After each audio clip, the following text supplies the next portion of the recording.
Este es de dificultad 4,5. Tiene este candado aquí. Esto tiene juego.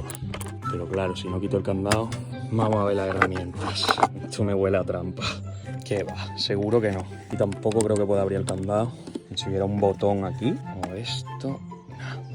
No. Debajo tampoco hay nada. A ver la cadena esta.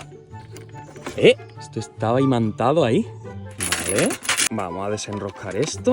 Parece una llave. ¡Abierto! Pero esto no se abre. Bueno, espera. Y tenemos cash. Firmita y para la casa.